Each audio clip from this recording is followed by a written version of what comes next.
Hello, everyone. My name is Simon Musasizi. I work with the Cross Culture Foundation of Uganda as the Heritage Trust Programs Manager. My work entails helping the organization to establish a national trust for Uganda that will be in charge of safeguarding our heritage. So I'll go into our work. So we are doing work in the Rwenzori Mountains, which is located in Western Uganda. It is a UNESCO World Heritage Site, which is known for having snow on the equator. However, with the warming, global warming, the snows are reducing, the glaciers are melting.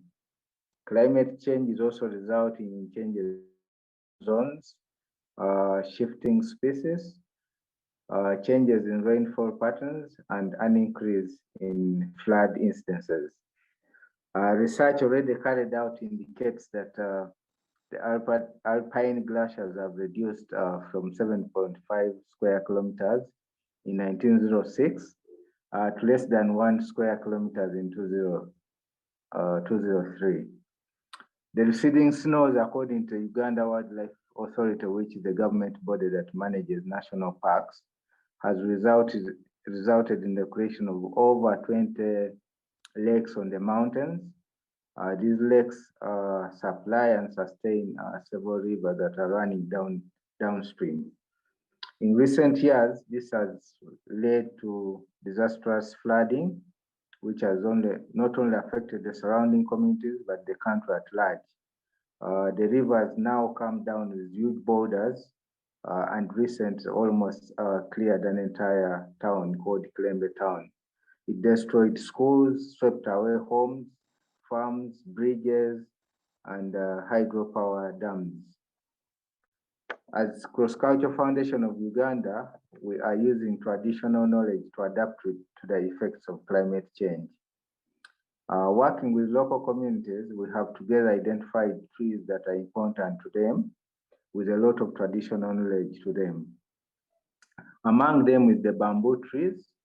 The communities are planting them downstream because at the moment the bamboos are actually left in the high altitudes, which is also an indicator of climate change. We are also encouraging sustainable agriculture through agroforestry. Here the communities are encouraged to mix crops with medicinal plants and fruit trees. As a way of ground cover restoration, stabilize the soils. This is what the traditional knowledge says. Medicinal plants are not just resilient, but also provide medicine to the people. Similarly, the fruit trees such as mangoes are not only resilient, but also ensure that there is no food scarcity. There are also many taboos such as respecting of forests, rivers, and riverbanks as bearing places of spirits. A lot of these taboos have practical ways of maintaining and managing water resources. Communities have continued with these practices as part of their social, but also traditional solutions to managing natural resources. For example, they perform rituals for cleansing the ridges and water bodies as an important element practically, but also the social and psychological way of managing change. Climate change has enormous psychological effects on people. If a community goes under depression, they need stability in their lives. And that stability is their spirit. So the ritual is good for raising awareness about the effects of climate change and the need to respect our environment. We are also piloting natural flood management methods with some sections of the river using traditional knowledge. So this project is an illustration of how traditional knowledge has been useful to holistically adapt to climate change.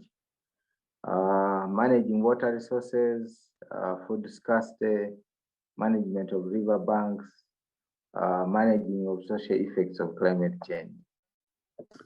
Without this heritage, we would not be able to do any of that work.